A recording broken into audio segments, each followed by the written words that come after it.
Om Shuklam Baradaram Vishnum Shashivarnam Chaturbhujam Prasannavadanam Dhyayet Sarva Vigno Pashantaye Ishvaro Gururatmeti Murti Bheda Vibhagine Vyomavad Vyapta Dehaya Dakshina Murtaye Namaha Om Sahana Vavatu Sahanau Bhunaktu Sahaviryankaravavahai Tejasvinavadhitamastu ma vidvishavahai. Om Shanti Shanti Shanti.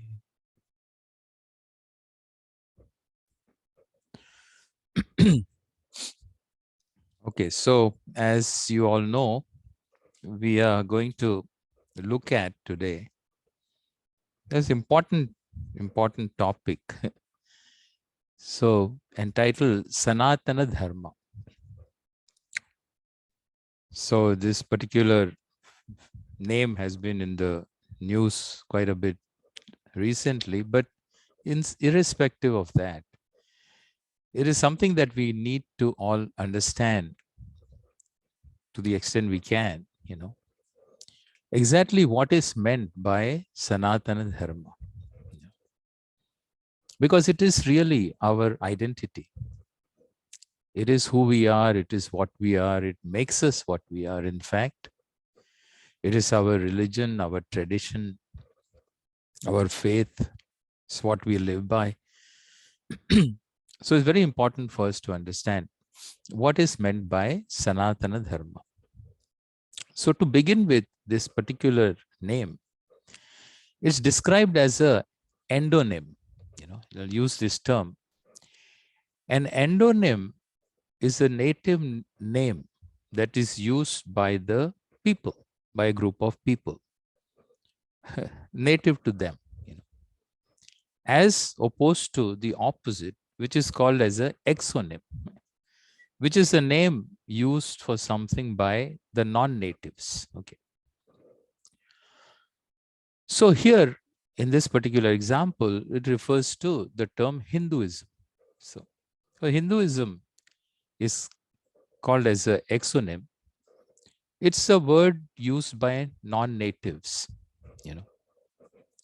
It's not a name given to us even. Sometimes I hear people say that, oh, Hinduism is a name given to us. Nobody gives us any name. They don't have to give. They call us by a certain way, They themselves don't quite understand, what it means. But we use the term Sanaatana Dharma, It is referring to our way of life, our cultural traditions, our religious traditions, our spiritual practices, all of which have their basis in our scripture, which is the Vedas. That is what we mean when we use the term Sanatana Dharma. That's what we are referring to. Let us look at these two words. I'm not going to get into this Hinduism meaning and all, but let us understand what we are about. So there are two words, Sanatana Dharma. What does the word Sanatana mean? It's a Sanskrit word, obviously. Sanatanam, it refers to time. There are other words similar, like Adyatana, which means current, at the present time, modern, Purvatana, which means that which is ancient from earlier times on, Similarly, Sanatana, the word Sana is the equivalent of Sada, always. So Sanatana means that which always is, that which is existent, that which is perpetual, that which is, in other words, eternal. When we use the term eternal, we mean it in a slightly different way. It's not just eternal in terms of time, within time, but it is also something that refers to that which transcends time, because it includes time. Time, as we know well, both time and space are part of this manifest world of experience, the phenomenal world. They came into being when the phenomenal world came into being. What do I mean by phenomenal world? Phenomenal world is a world of one's experience. It's made up of the perceptual world, the tangible world that I experience perceptually. And also there is another world, which is an internal world, a subjective world, the world of my mind, which is not available for my perception, sense organs. Okay. So phenomenal world includes all of that, my whole experience of the world, physical and subjective, mental. So thus, that time is part of that. And so when we use the term eternal, we're not only referring to within time, but also that which is the very basis of time. Okay. So just keep that in mind. So Sanatana includes all of this. Okay. By implication, it also means, since it is the same, eternal, it's the same, doesn't undergo change, is unaffected by time. That which is affected by time undergoes change. That which is not affected by time doesn't undergo change. Okay. So that is what is meant by constant. So this is the meaning of the word Sanatana. Just the word meaning. But the word Sanatana also has other meanings depending on the context, contextual meanings. We'll look at some of those. One of the meanings of Sanatana is it refers to the cause of everything. Refers to Ishvara, in fact. In Bhagavad Gita, Sri Krishna says, Bijam mam sarva bhutanam viddhi partha sanatanam.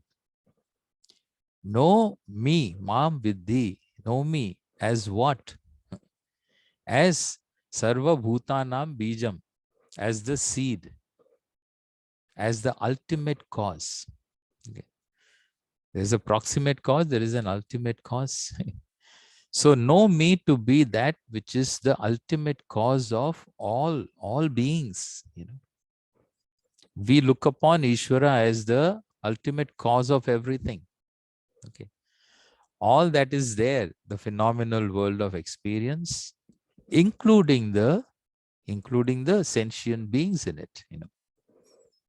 So that is all.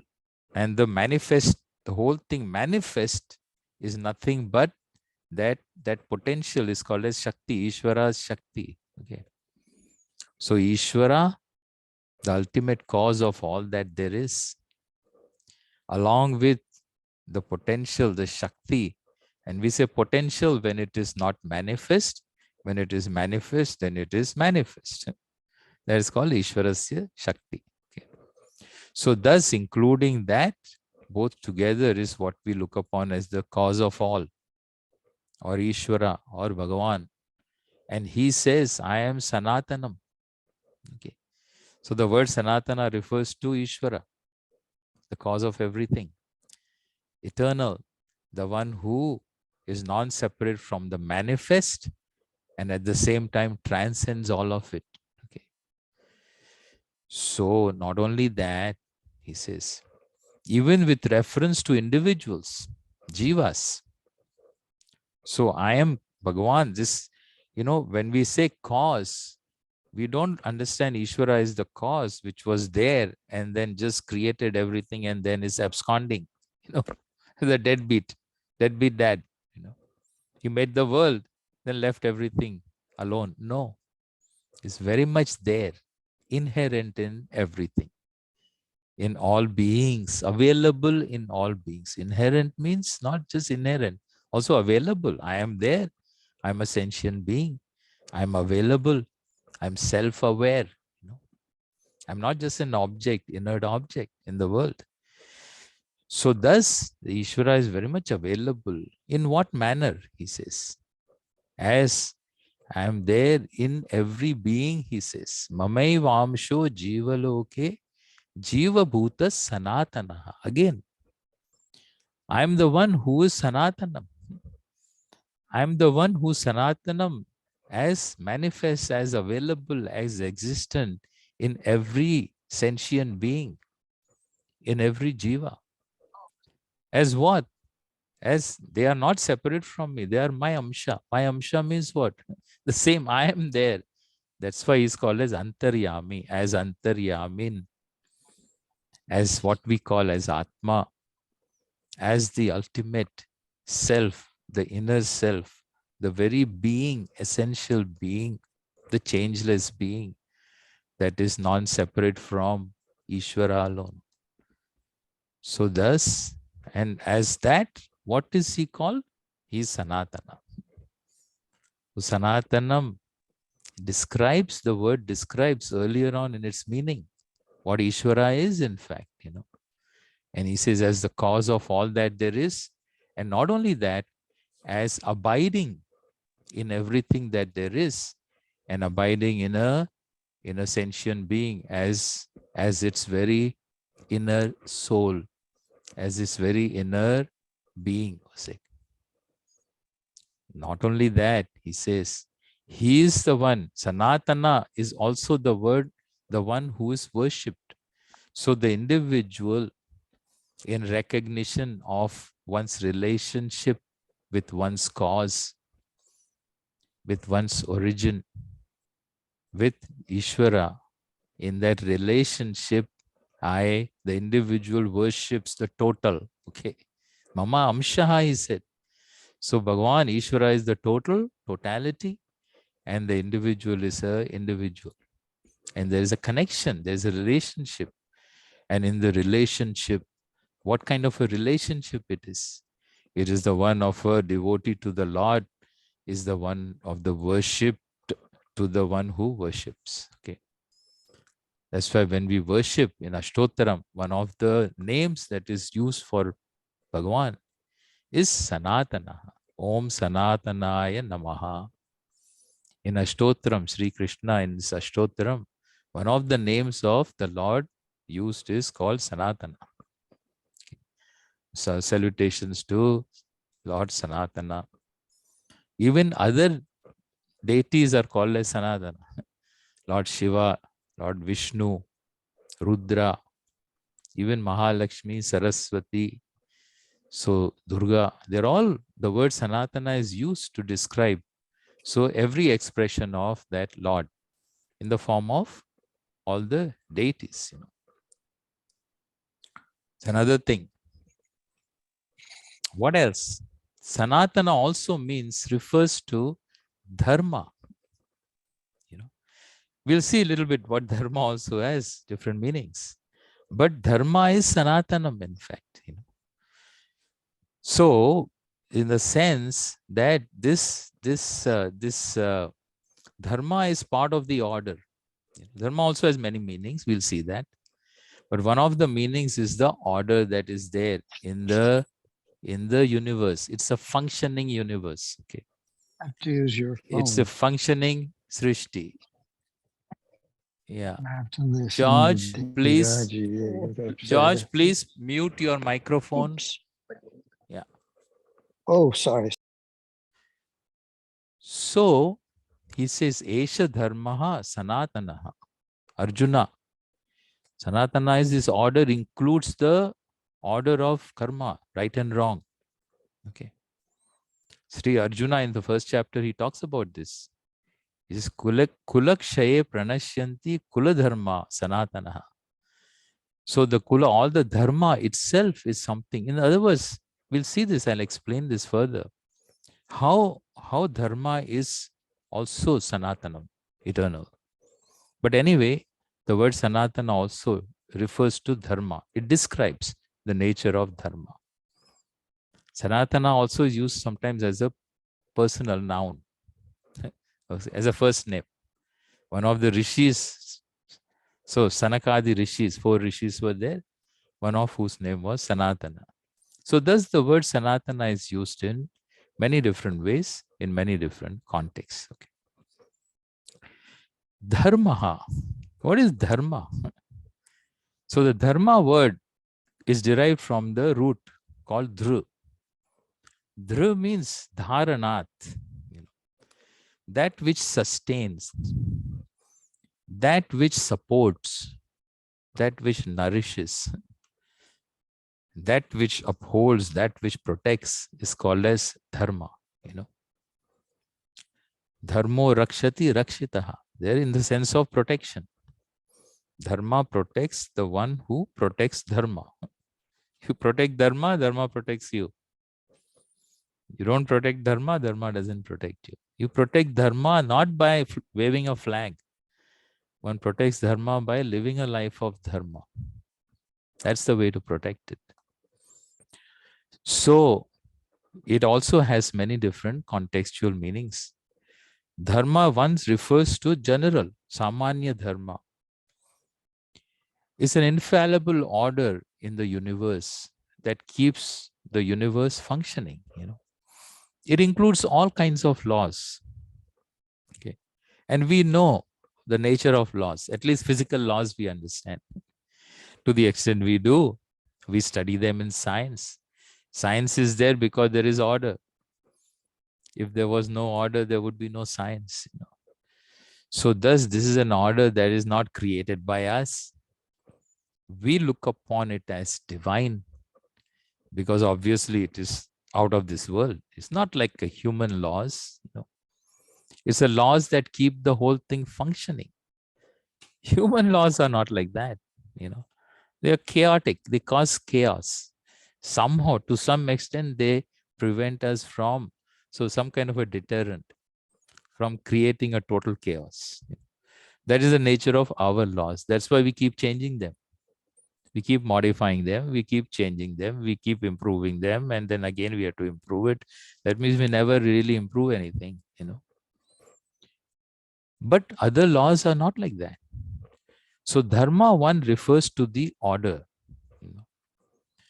Not only general order, it also refers to a specific kind of an order that applies to human beings.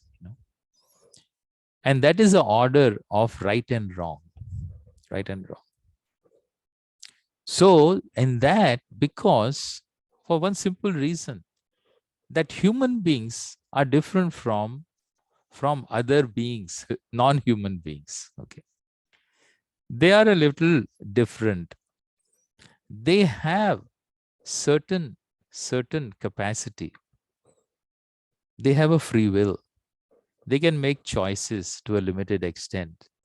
And once there is a choice, there's choice in terms of actions, obviously. What do I choose? I choose how to do certain things. And so in this, once there is a choice, there is a better choice or a worse choice or some choice, all kinds of choices are there. And so the issue of right and wrong comes into the picture. And so that is what falls under this category of right and wrong, and that which we call as moral, dharma and adharma. Okay. So this order of dharma and adharma, when it pertains to one's actions, is also part of this dharma, because that sustains through our actions. How does it sustain the world? How does it sustain the human being? Through the actions that we perform or we choose to perform. So that's another meaning of the word dharma in that context of karma or choice of actions. The word dharma also is used, as you know, in terms of what motivates us to do things, what prompts me to do actions. This is what we call as purusharthas. So there are purusharthas, means purushena arthyate, that which by which one seeks to do things, And human beings, we are driven by certain things, What are we driven by? So we are driven by arthas, securities. We want to be secure in all kinds of ways, We are driven by desires, kama, artha, kamas. And then, of course, this drives our desires and we act based on that. But unlike human beings, we also have this issue of right and wrong. So the dharma, the moral order comes in there, and that is what we call as purushartha. So I can act, to make choices, there has to be a basis of actions, and I can act based on my desires, or I can act based on right and wrong.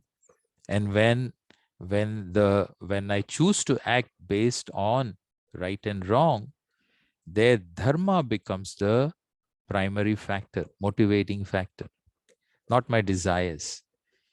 So we have artha, kama, dharma, moksha. Moksha is the ultimate end that one seeks in life.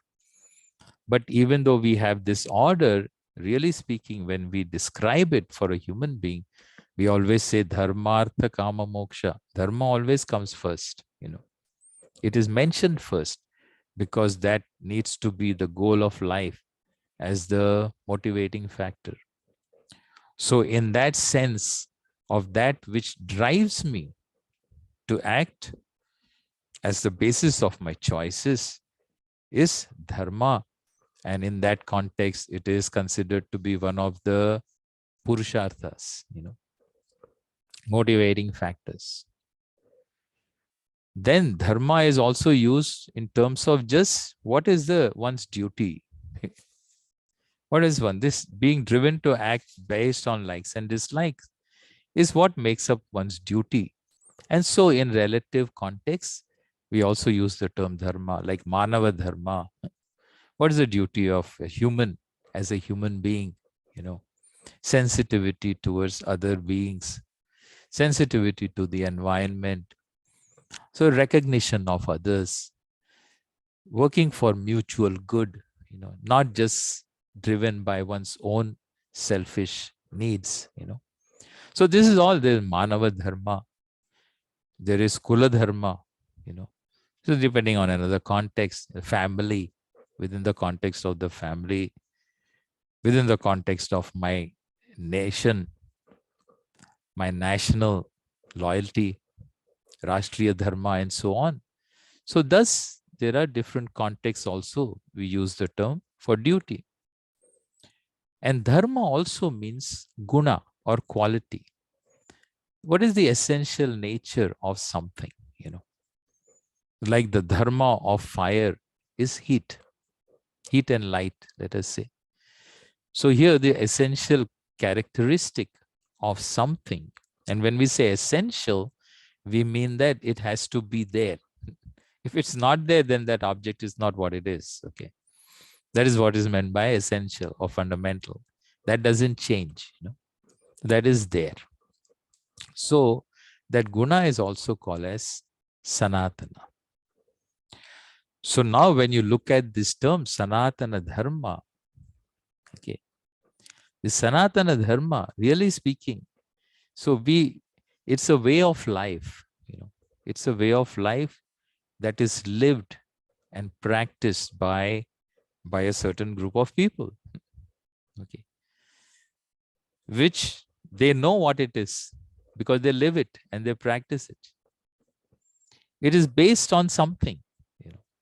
Somebody who's not part of it looks at it from outside, doesn't understand it, and not understanding it, then they categorize it in a certain way. Religions are categorized. There are categories. When we talk of religions of the world, people love to categorize things. We need to categorize, in fact, in growing up. Imagine looking at everything individually. There's an infinite number of objects to relate to. How am I going to relate? Each one I have to relate to differently. So one simple way to do it is to make categories, groupings. I group things, animals, man. Okay, two big groups, land animals, sea animals, or whatever. So we create categories, then I group people, and then I put them in one box Not that everything fits into one, but it makes it a little bit easier to relate to. So they have these categories of religions. Religions of the book. The religions of the book.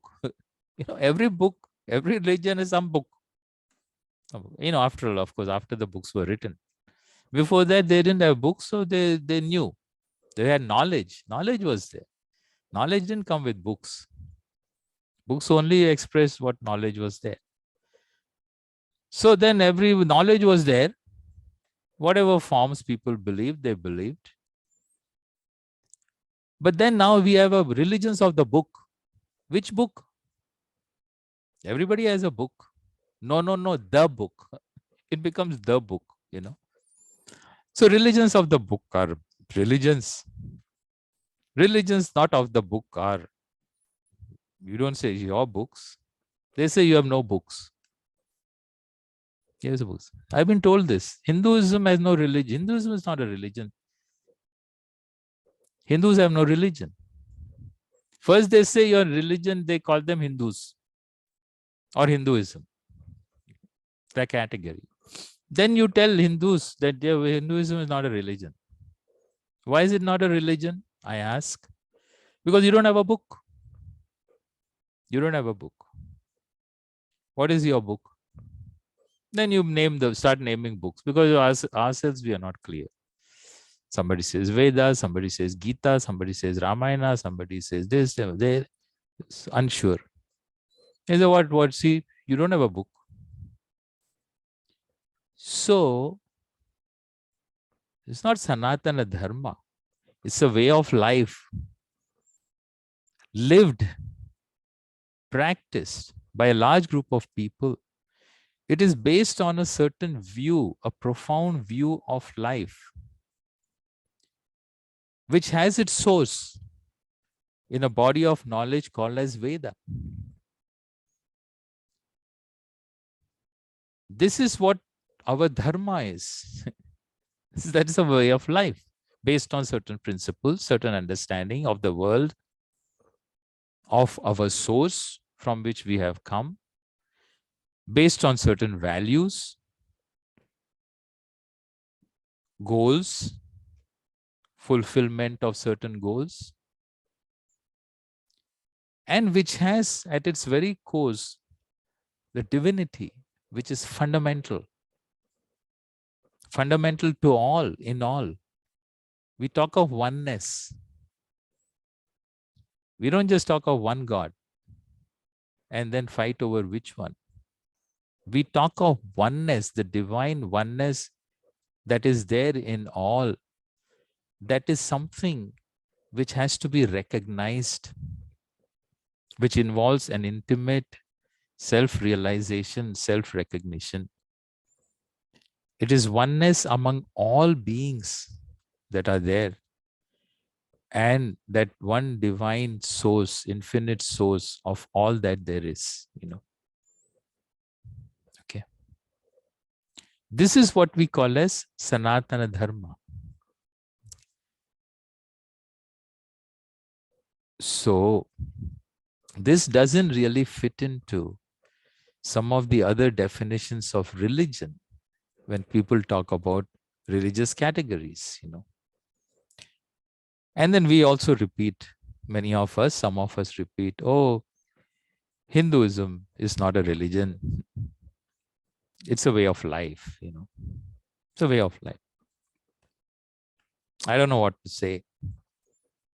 When I have to check off on the form, I have to put Hindu there. I'm a Hindu. Then afterwards, somebody asked me, what is a Hindu? Then I say, oh, Hinduism is not a religion. Then why did you check it off? So that means you don't have I'm not really. Are you religious? Are you religious? Of course I'm religious. Hinduism, Sanaatana Dharma is religious. We are religious people. We recognize divinity. We see divinity in all. We accept it in all too. Even people we don't care for. We cannot deny them their divinity, So thus, this is what we mean by Sanatana and Dharma. Let us look at a little bit into some of these things, Sanatana Dharma as a moral order I mentioned earlier, this moral order called as Samanya Dharma, Ahara Nidra Bhaya Maithunani Samanya Metat Purushu Pashubhir Naranam Dharmo hi Tesham Adhiko Visheshaha Dharmena Hinaha Pashubhis Samanaha. It is said in Hitopadesha. It is Ahara Nidra, the sleep, eating, sleeping, procreating. These are all universal in every Pashu, every living being, including human beings. We are no different. That's why we are part of the animal kingdom. But then there is something Vishesha. There is something unique characteristics. He says, for a human being, Dharmo hi tesham adhiko vishesha. Adhika, dharma.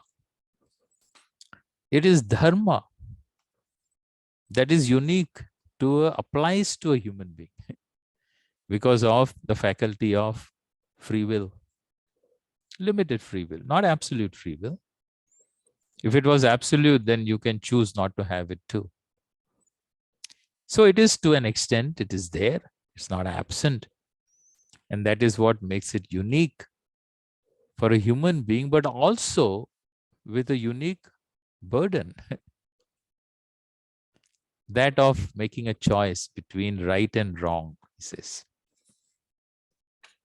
And so one who doesn't exercise that is where the freedom is. Dharmena hinaha, if I do not exercise that capacity that I have, pashubhis samana, then I am like any other animal. At least not even like any other. In fact, I am worse off than an animal, really speaking. Because at least animal has no free will. They are programmed pretty much. And they function according to the way they are programmed without complaining about it. And so, but a human being having the capacity to choose then refuses to use that to drive their actions, then it's a waste. It's a waste of a capacity,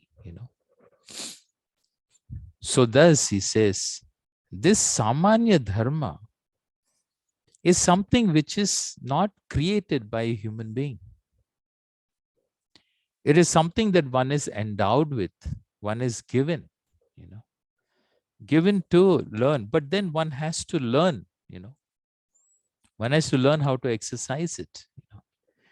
It's depending on many factors, proper education to begin with. One has to be properly educated. As a child, you don't know all this, right, wrong. Moral development is something that grows, is learned, is cultivated. So it involves learning. It involves learning how to make choices, learning how to choose, not what to choose, and then making the proper choices in life, and then valuing growth, personal growth, willingness to change. All these kinds of things go into it in order to live a life of dharma. This is what is called as Sanatanam. One can see it's part of the manifest world into which I am born, is a capacity that I've been endowed with. It comes with the world into which I was born. It is no different from any other law that comes from Ishvara, because everything is a manifestation of the Lord. He said it. And so it is, in fact, Sanatana. Dharma is Sanatana always. Sanatana not just means in time, it is applicable also to all beings, all human beings. It has to be equally applicable. Really speaking, when you think of it, what is Samanya Dharma? Universal. Therefore, there are universal rights and wrongs. Truthfulness, ahimsa, satyam, asteyam. So these are all certain values are there which are universal. There are other values which are my personal values. Okay. One is called as Samanya Dharma, one is called as Vishesha Dharma. Individual, personal, depending on one's individuality. The two don't always go together. Sometimes there's a conflict between a personal value and a personal can also include group value. Okay. Which may go against a universal value. A universal value, by its very nature, being universal, naturally takes more predominance over personal values. Common sense. The personal values always need to subserve the universal values. It's like individual laws, you keep to the right, you keep to the left. All countries don't follow the same thing. It's not universal. But what is universal is you follow the law. If your country says left, then you follow left. That is right thing to do. And if you go to another place and there it is keep to the right, then there you have to keep to the right. That's the right thing to do. Okay.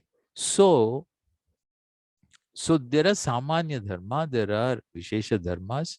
Personal always needs to subserve the universal, was applicable to all. And that on that universal, when it comes to universal Dharma, certainly it applies to all beings. Nothing to do with religion. You can't say my religion says this, your religion says this, and why is that? It is what is applicable. Nobody wants to be killed. Even the person who goes about killing ruthlessly, then when that person is ready to be killed, he throws up his hands and creates a whole big noise. Oh, you're killing me, you should not kill me. Nobody wants to be killed. It's universal. Value for ahimsa is universal. Whether you follow it or not, you want to be safe. Satyam is like that. So anyway, so these are the important things about Samanya Dharma. It is eternal. It is applicable to all. It's to every human being. Same thing applies to karma. Another meaning of the word dharma is karma. Laws of karma, laws of action, reaction, laws of right and wrong, which we call punya papam. I can't get into details of all these things, but you know all these terms. When you look at these things and try to understand them. So their karma also, punya papam wise, this is what drives human beings. This is what sustains a jiva's life.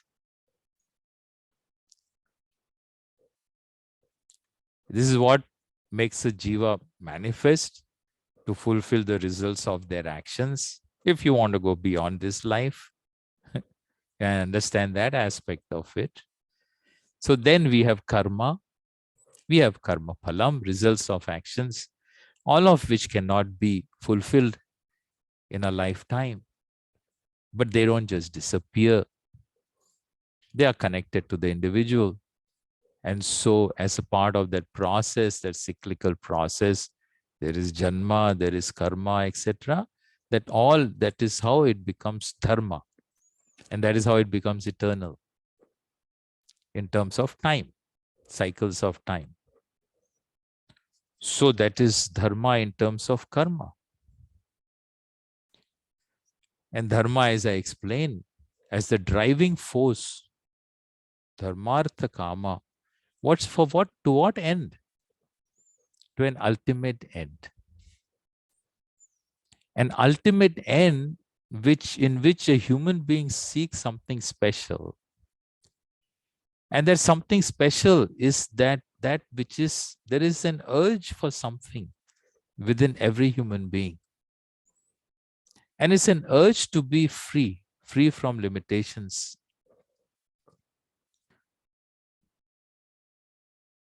And that urge to be free is what we call as moksha. Moksha means freedom, you know, which is one of the purusharthas. And dharma leads me into that, leads me into that. So that is what we understand as a spiritual quest.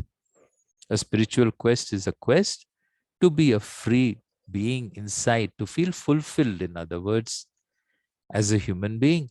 And that fulfillment we find in our tradition in rediscovering one's own, the oneness with one's source, that is Ishvara.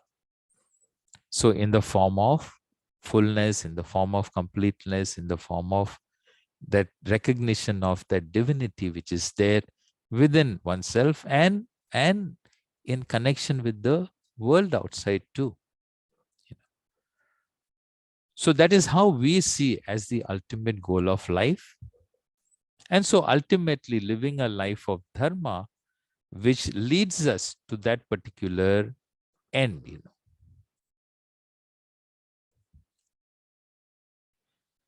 So this Sanaatana Dharma is really a whole way of life. In order to live this, in order to live in any way, we always live in an environment. We're not alone living in this world somewhere, in a corner. This is a world that one is born into, that one is required to interact with. It's a dynamic world. And that dynamism includes the individual and the world outside, including his people and the environment. And in this interaction, what gives me comfort and peace is harmony. One has to have a harmonious relationship with one's environment. One has to have harmony within oneself too, in terms of one's own thinking, feelings, etc. We have internal conflicts too that causes a lot of disturbance that we seek to be free from. So I have to live in harmony with myself. I have to live in harmony with others. I have to live in harmony with the world outside. And this is the nature of this whole dynamic life that I have with the world. So there is an environment. And sometimes the environment also has to support it. Because for a human being, it's not just Pashu living, existing, being programmed to live in a certain way. I have choices to make, etc. I have consequences for my actions. And so this environment that is required has to be conducive. Conducive to making it easier for me to live in a way that makes me at peace with myself and with others. So it's my being, individual well-being and collective well-being. Because I share the same environment with others. Okay. So in our society, let us say, the environment in which we were born, fortunately, according to me, the best good fortune, to be born in this environment that nurtures, because it understands this whole Sanaatana Dharma is so universal and so much in tune with divinity. It supports a way of life, and that way of life, the way we understand it, It is based on certain principles. Those principles are spelled out in a body of knowledge, as we call the Vedas, from where we derive all our knowledge, our philosophy of life, the principles by which we live. These are all contained in the messages, in the teachings of our scripture, and beliefs. It's very ancient, yet it is modern. It is vibrant. It's a vibrant and live tradition, unbroken tradition.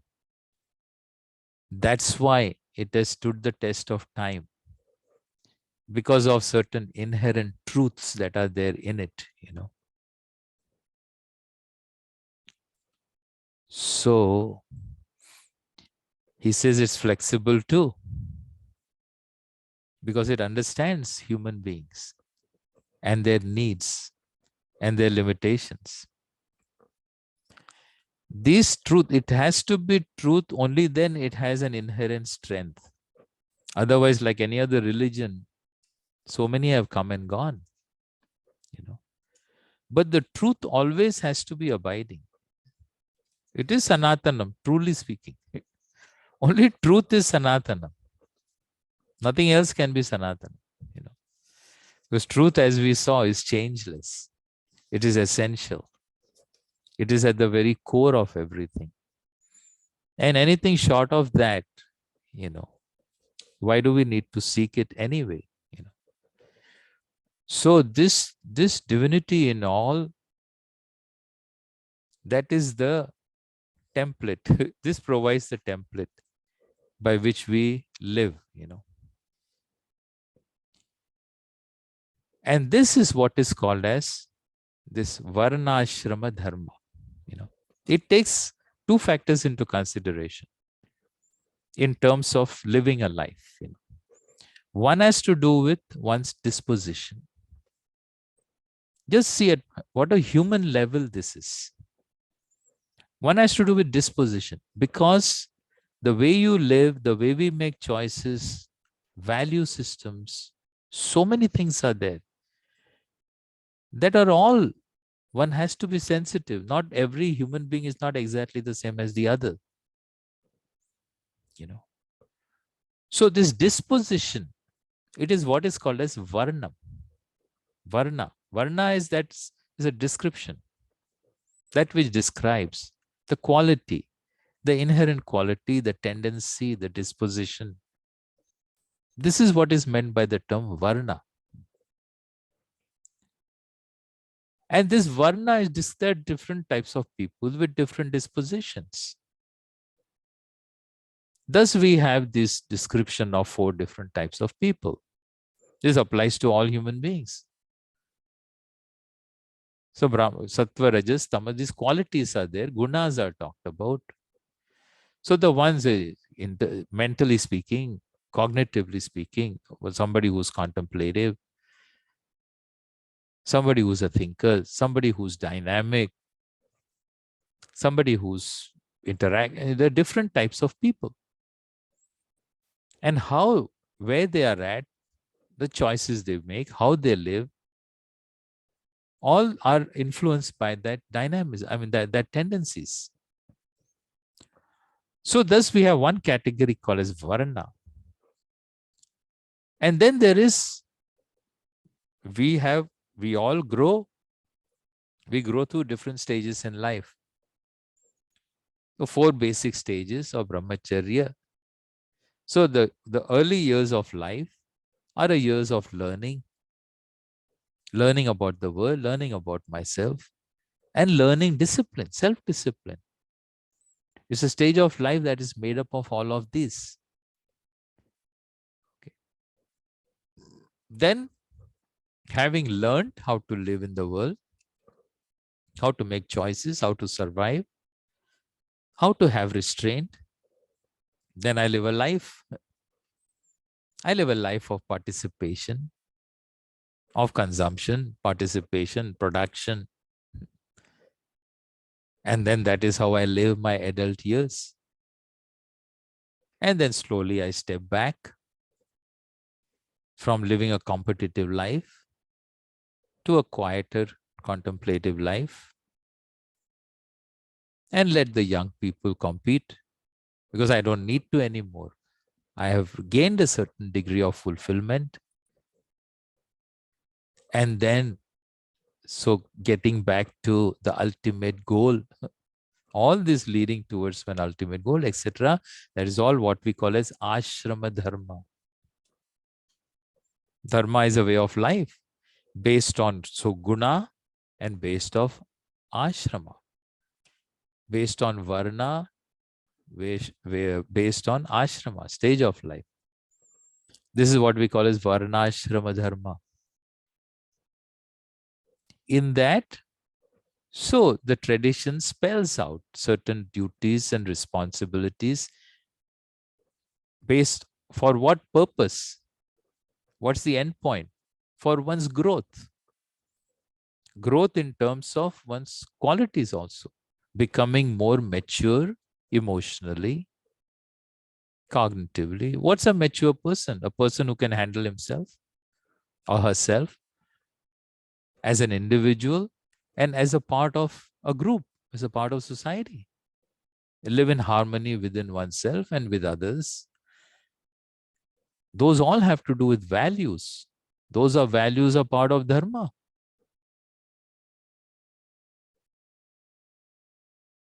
And to another end of ultimate maturity, of oneness in all. Okay. So that is one focus of growth in terms of varna. And then another one also in terms of life, a realistic view of different periods of life and what is a way to live or nurture by which one can grow and be happy and be fulfilled and live in harmony with the world and the environment and discover that fullness that a human being is capable of. And so, with a certain orientation, a duty-bound, a duty-oriented society, everything becomes a duty. Duty is not a scary word. Duty involves learning how to find joy in doing things, and doing things for others.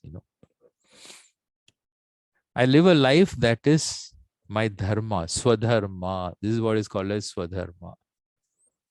A dharma based on varnas, dharma based on ashrama is one swadharma. Swadharme nidanam shreya. In Gita it is said, it is better to live, make choices. Dharma is a purushartha. Better to make choices, keeping in mind your disposition, keeping in mind your stage of life. By making choices that are conducive to one's growth and well-being of others around me. That is what is called as swadharma. By doing this, you grow as a person. By living a life of swadharma, one grows more, easier than living a life prompted by just likes and dislikes, which keep changing, which are inconsistent and frustrating. If one is able to live a life like this, may not be with the whole world, but even if with the two people around me, I live a life based on duty bound, then it is fulfilling to the others too. Living a life of obligations and duties towards one another satisfies all that are involved. It is good for one's personal growth. It is good for collective well-being. In contrast with living a life of demands and expectations and entitlements, which causes only disappointments, frustrations, and conflicts. interpersonal conflicts within myself. So that is what Varnashrama Dharma is about. It has nothing to do with grouping people together, tagging them, and then justifying one's own petty needs and behaviors. That is not what it is about. Sanatana Dharma. So thus we had this life. We have it still. We may not want to recognize certain things, but once we understand it on a human level, we see that this is something which is pretty universal. So this Varnashrama Dharma system is how we lived, our ancestors lived, how we have lived, we grew up more or less. And the more we get to understand it, this is what has given us or made us who we are and what we are. So this is what is our dharma. This is the basis of our traditions, our religions, our culture. Culture are all expressions, cultural norms, customs are nothing but expressions of how we understand life. Every society is like that. It's a reflection of one's philosophy of life, gets reflected in one's own cultural expressions. And in Sanatana Dharma, it is a religious life. It is a life one can never separate out divinity from anything, sanctity from anything. Everything is sacred. This is another special thing. In Sanatana Dharma, there is no secular and sacred. There is only sacred. Because everything is Ishvara manifest, everything is sacred. I either learn to recognize it and enjoy it, or I don't, and I miss out. But really speaking, that sanctity pervades in everything that is done, whether it is art, whether it is literature, whether it is customs, it's festivals, whatever we see around us, we grow up in. That is all part of this dharma, varnashrama dharma society and its expressions and way of life. It takes a lot to understand this in depth. So some people, obviously not knowing all this, it's easy to put people in a category and call them this religion, that religion, give some names so that one can then relate to them in whichever way one wants to relate to them. you know, use them, abuse them, or treat them well, or interact with them well. So that is the nature of Sanatana Dharma. But again, categories are dangerous. So now we have this thing. So somebody was saying, we accept all Hindus, we accept Sanatanis, we accept non-Sanatanis. We never heard of this. So now I'm not even a Hindu. I'm a Sanatani. Who tells me? The other fellow, other Sanatani. He is also Sanatana Dharma. But he says, no, I'm different. You are Sanatani. You are this, you are that. So we have a need to categorize for other reasons. But any Sanatana Dharma applies to every human being, really speaking, when you understand what it is. Anyone who recognizes, appreciates the divinity in all, oneness in all, who doesn't believe in divisiveness, really speaking, understands Sanaatana Dharma, as a human being, It is eternal because it is part of this manifest world, the creation. It will always be there because the laws, as long as the laws are there, that is what it is. That is how we understand it. As one looks more and more into this, really speaking, you understand the depth of what Sanatana Dharma is. It is truly a blessing to have been born in this tradition,